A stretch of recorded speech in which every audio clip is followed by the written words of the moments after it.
Good morning, officially. It is so good to be back up here. And I gotta say, it has been a heck of a wonderfully busy week. I'm gonna push this back a little bit because I'm getting feedback up here. Now, I expected it to be a little bit busy when I got back from our cruise, but I thought that busy was going to be catching up on stuff that I missed while I was out.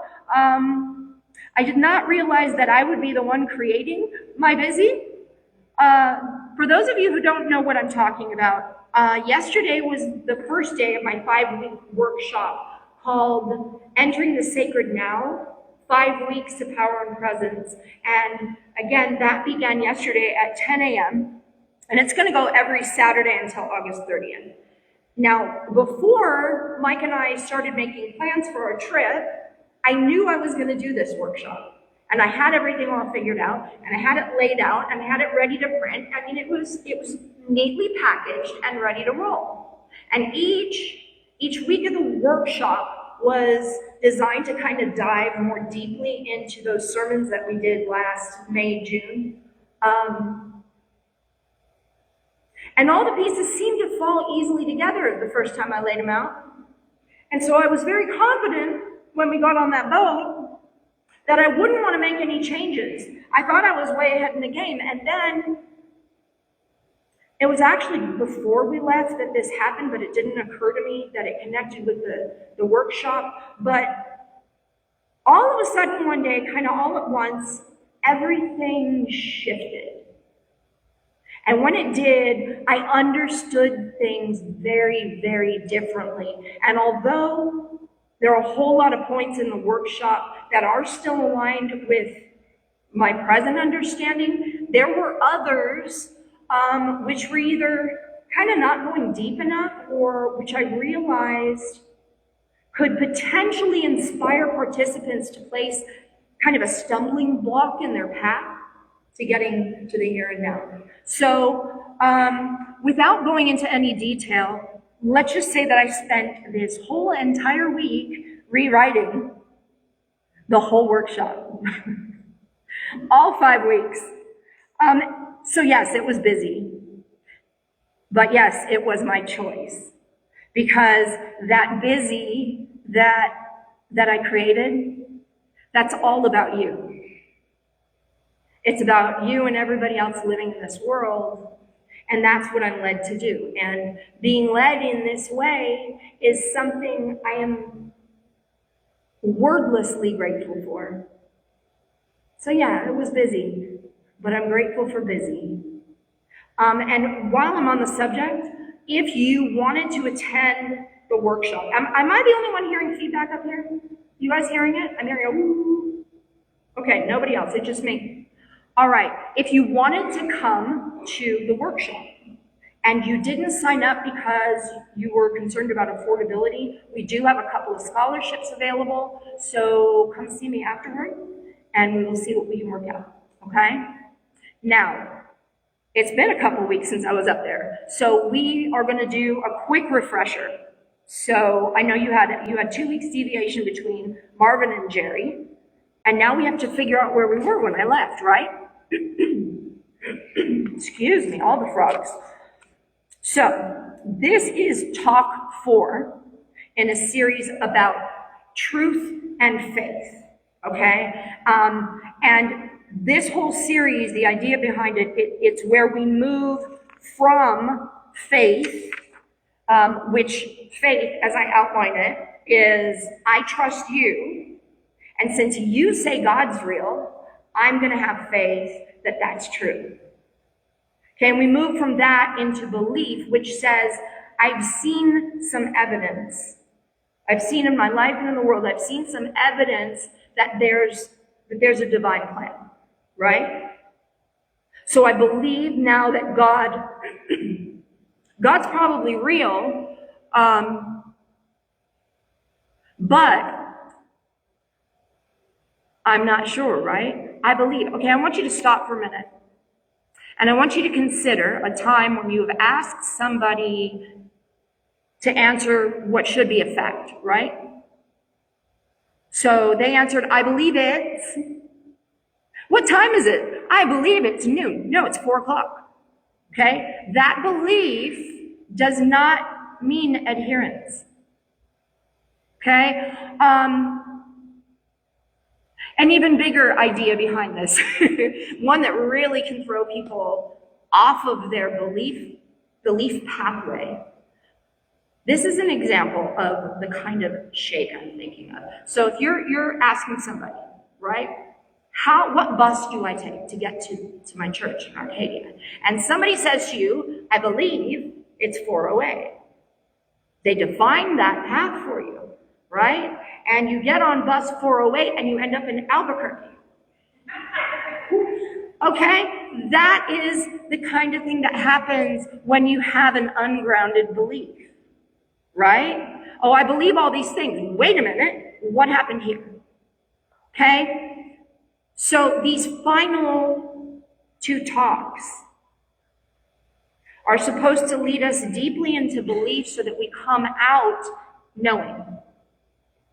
Okay? So the first week, we made a very sound argument for there being something behind it all. We looked at things which science cannot explain, which scientists themselves have said we cannot explain. And we cited really awesome sources which are difficult to argue with, like physicists Paul Davies and Sir Roger Penrose and Max Planck, the mind behind quantum physics.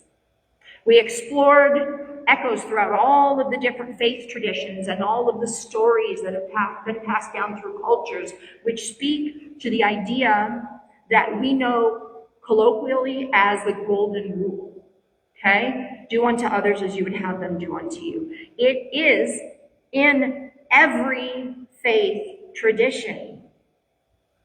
We have over 5,000 years of history, if you include the Mesopotamian era, because we have recorded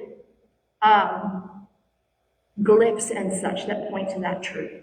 So yes, over 5,000 years of people saying, treat each other the way you want to be treated. That's a rule. And I especially liked this one. And this is from the 16th century BC. This is from Judaism. It says, what is hateful to you, do not do to your fellow man. And here it is. This is the entire law. All the rest is commentary. That is what it actually says. That is not my opinion tacked onto it. Is that not beautiful? Okay, so the following week, in talk 2, we discovered even more echoes. Echoes across time and faith traditions, this time talking about oneness. For literally thousands of years on every known continent and every civilization we have on record, including, again, many which are considered lost civilizations, sages, mystics, and truth tellers have all said that we are one. In the Old and New Testaments, the concept of oneness is repeated literally thousands of times. It is directly stated over 40 times. And every faith teaching has said the same. And then came talk 3. In talk 3, we found, yes, more echoes. Okay, and this is the one that I proved for myself. This talks about when my ideas about truth were shaped by the way I was interacting with the world. And again, this is the one that I proved for myself. I proved the case for God within myself when I learned that if I set my intention and was patient, that's important, that what I wanted would appear, and it didn't matter what it was that I asked for.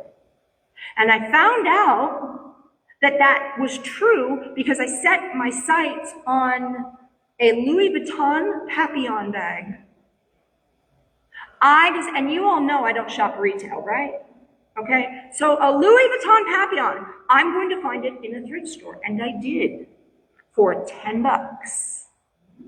And yes, it was real. And again, that week,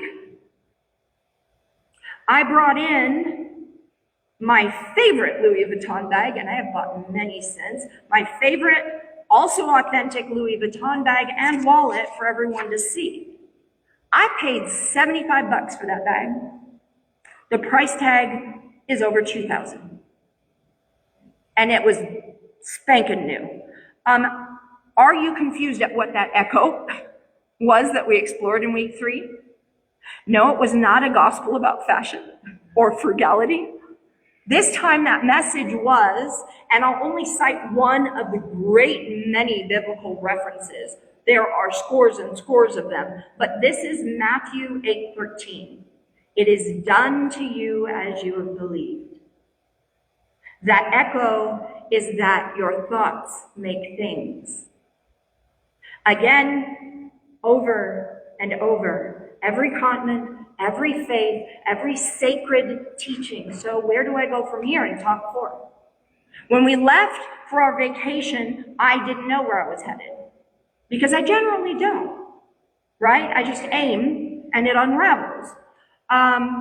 But I knew when I left that that divine navigator that kind of lays out my map for me, I knew that it would absolutely come through with inspiration, but I could never have imagined the form that that inspiration appeared in. Now, I'm going to preface this. Everybody who knows me well, I need an answer loud and clear. If you have experienced this and you have an answer, can I sit through an entire film without getting up at least a few times? No, I cannot. My husband will not watch movies with me or even TV shows for exactly that reason. But on flights, it's different. When you get on an airplane, I could stand up. If I wanted to, I could get up and walk around. But usually on a plane, I am sandwiched between two people or on the inside, right?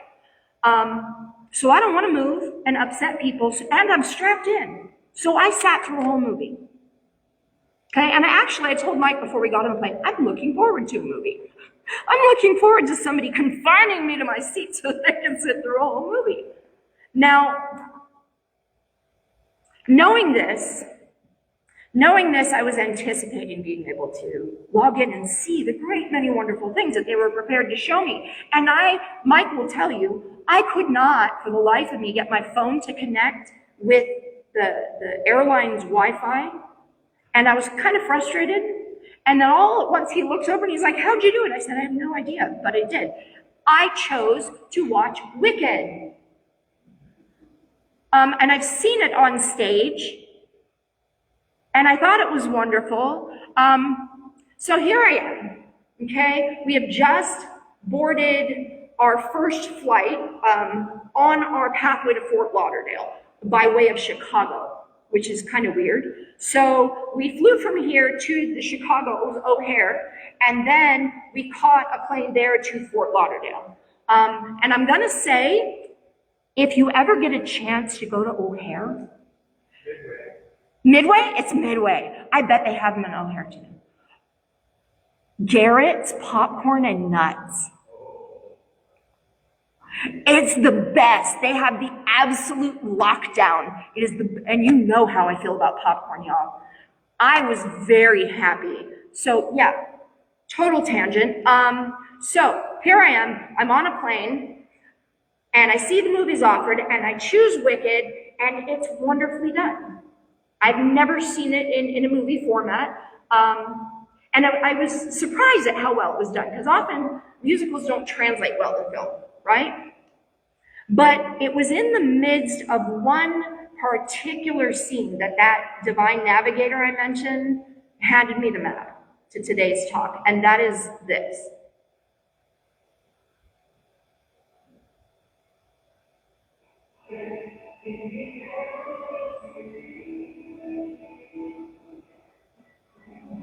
Oh no, there goes the Bluetooth.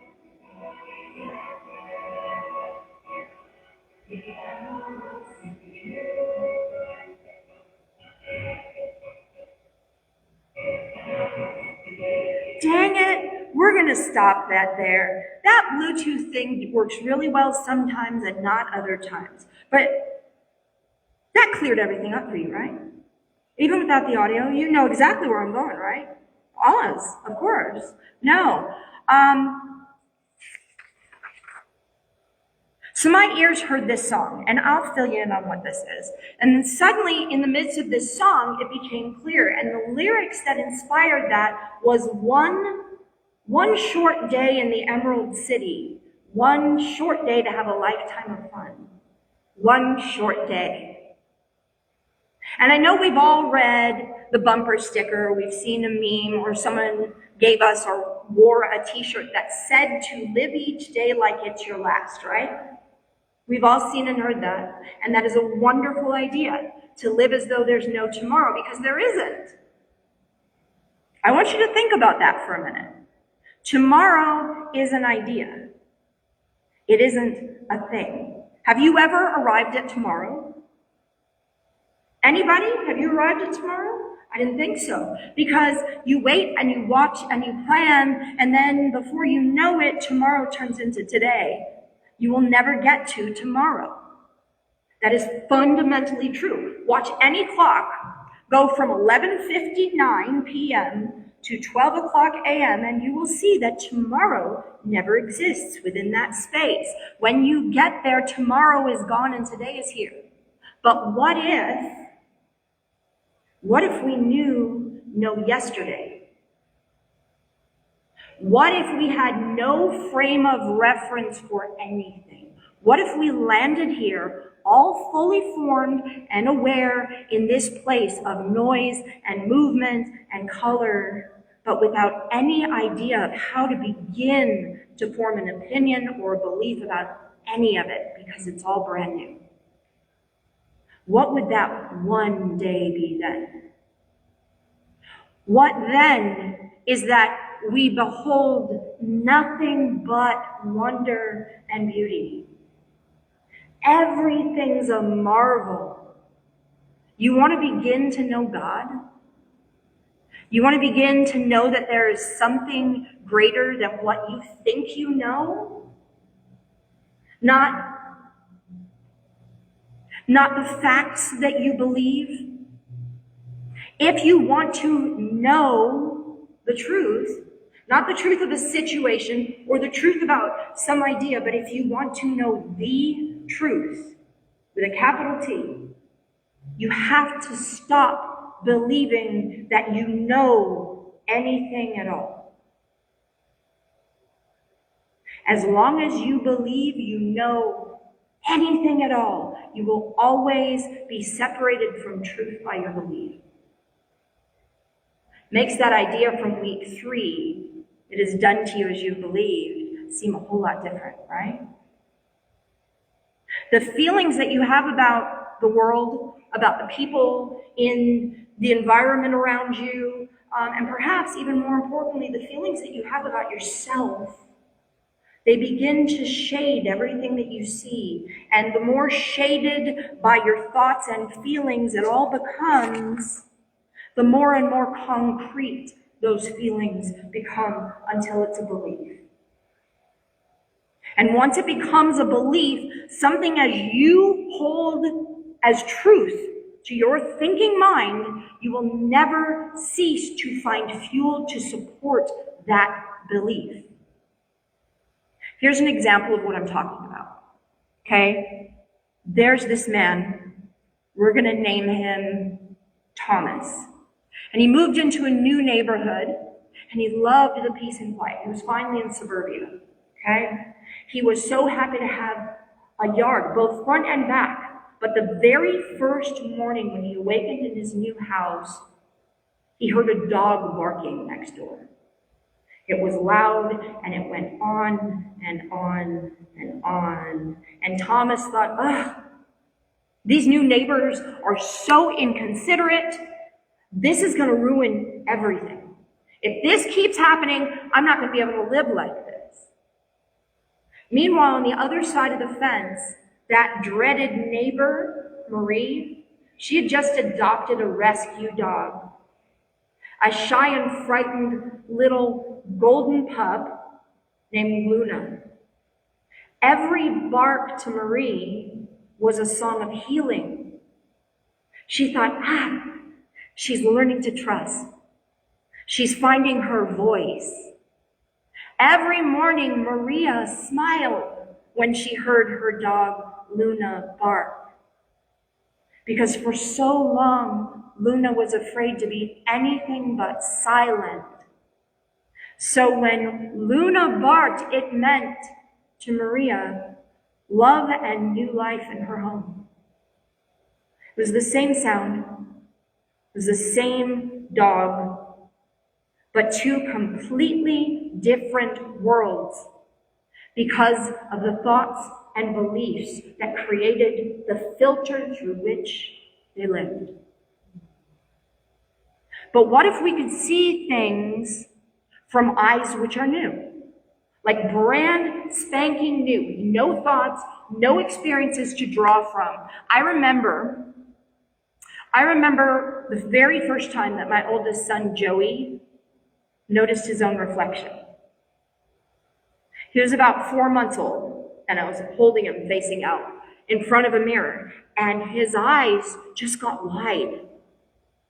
And he didn't smile for a while. He didn't frown. He just stared with these great big wide eyes. And he was enchanted. He had no story yet. He had no words. He didn't think, that's me, or look, there's another baby, or I look great today, right? He was simply seeing. He was in the raw truth of that moment, unfiltered by any belief or thought, no judgment or past experience. He was simply seeing. If we could see the world the way that my son Joey saw himself for the first time, life would become a miracle again. Do you see that?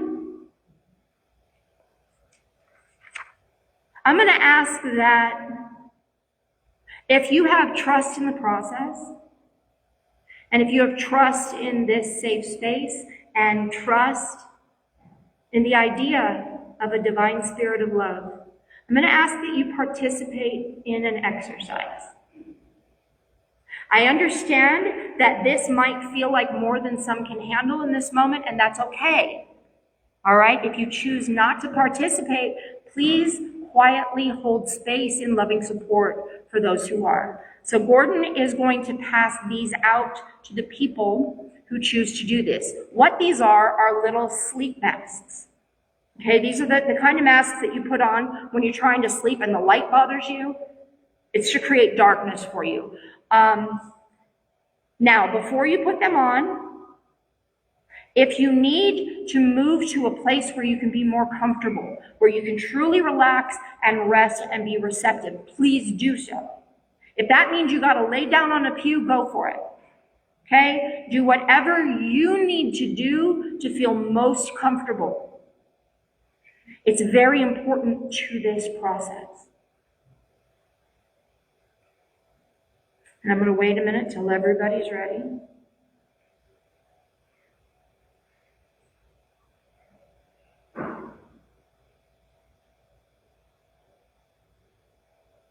I'm going to give a big thank you to Gordon, who fearlessly agreed to help out, which is awesome.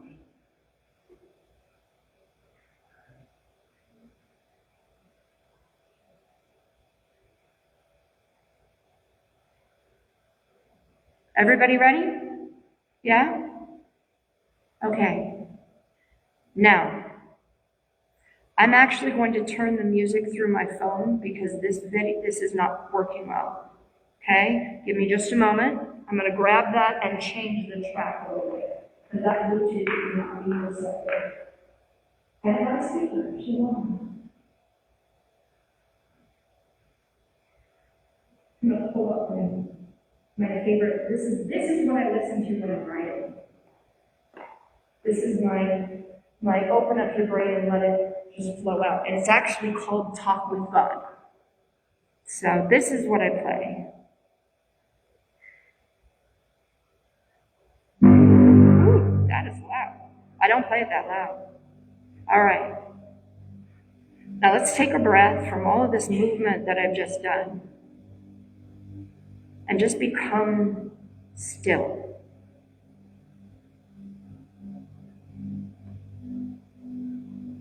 Completely still of mind and body and thought.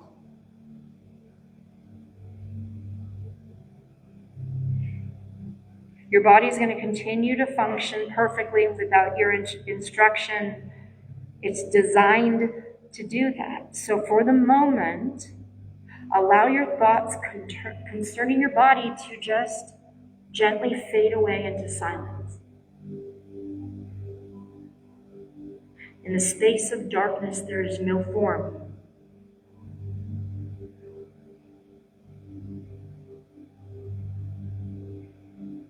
This space is the dark of a deep sleep, comforting, soothing. You are held and safe here in this place of stasis. And in this moment, you feel the truth of this thought resonate. This is all I know. This is truth. This silence, this shapelessness, this stillness, this is peace. You feel held and supported, you realize, and then the thought comes, I am within something greater. No thought of parent or mother, just the gentle truth that you are held by a vast love. That truth, that knowing brings a wave of joy which washes over you. I am so loved. This is your only thought. I am so loved. And as you expand into that knowing, as you feel your love meet that great love, you feel a whisper, one which comes not as sound, but as a quiet knowing. I have made something incredible for you. Everything wonderful and beautiful, everything vibrant and vital, everything which could make your soul sing in joy and your heart swell with love to overflowing. I've placed it here for you, always for you. And with that whisper, you begin to sense something new. A soft glow seems to stir beyond the darkness. And you feel a gentle pull, not urgent, not rushed, simply inviting. A tender curiosity rises in your heart. What could this gift be? What is this everything wonderful that love has made? Slowly and gently, the darkness begins to shift. A soft light filters in, like sunlight passing through deep water, shimmering and moving, somehow playful and alive. Your heart swells as you feel yourself drawn closer to something. You feel the first touch of air against your skin, the first awareness of space. It is as if you are awakening into the world for the very first time. Now, in your mind's eye, imagine that you open your eyes. You see life, colors, light, motion, forms. But there are no names, no labels. There's only pure seeing, pure feeling. The curve of a hand, the flicker of light, soft movement of fabric, the way a shadow stretches across the door. All the beauty of the great many faces of life in the world. Everything is miraculous. Yes, this must be love's gift. Let your heart whisper, I am here. Let it whisper, oh, how beautiful. And finally, let it know and speak this truth within. I am the miracle, beholding the miracle.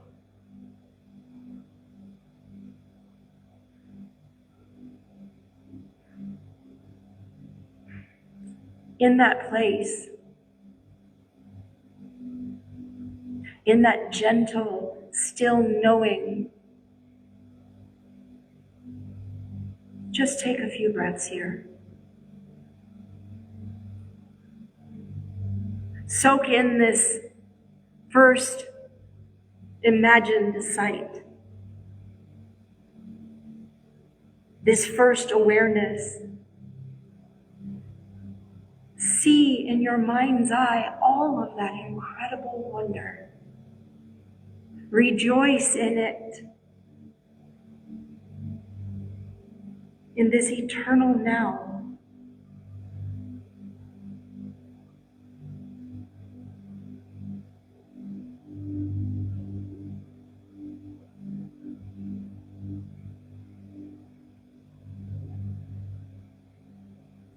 And now slowly,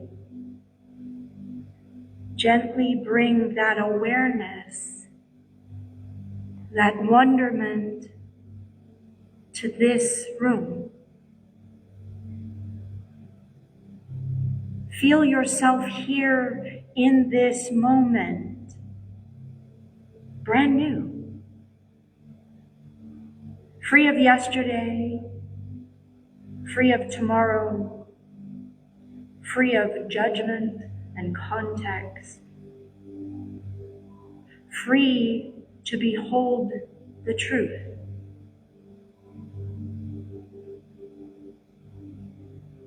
Carry that with you, and when you are ready, when you have that still feeling in your heart and that knowing of wonderment right at the center of your being, you may remove your mask and look around as if for the very first time. See the world as love created it.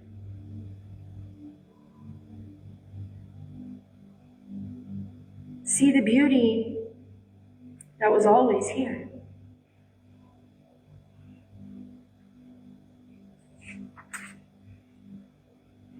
Remember that everything you see and everything you are is sacred. everything. Do you see the beauty of it now?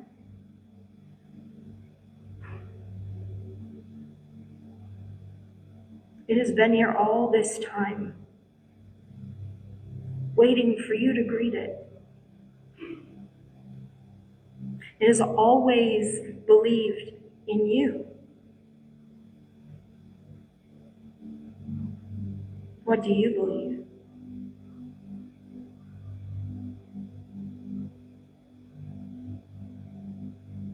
I'm going to let you rest here until you are ready to open your eyes and see the room new.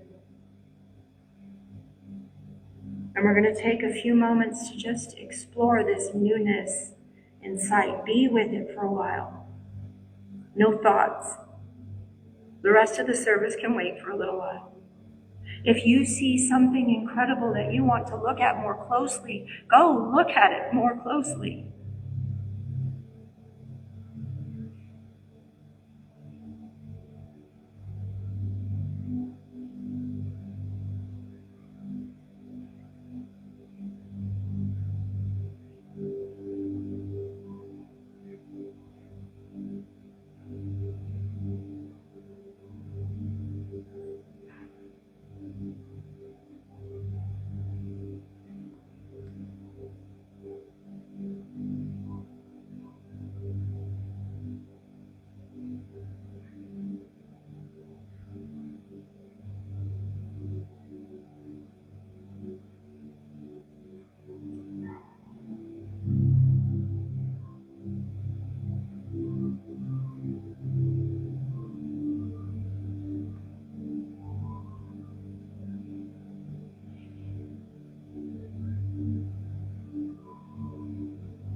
In this space, even the ordinary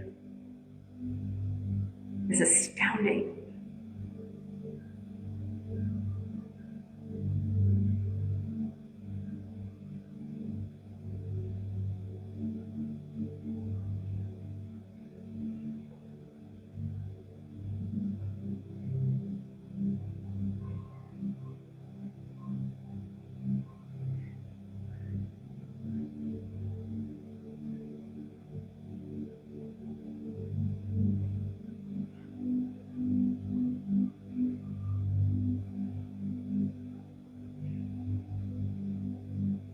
Go ahead and be with this for a while.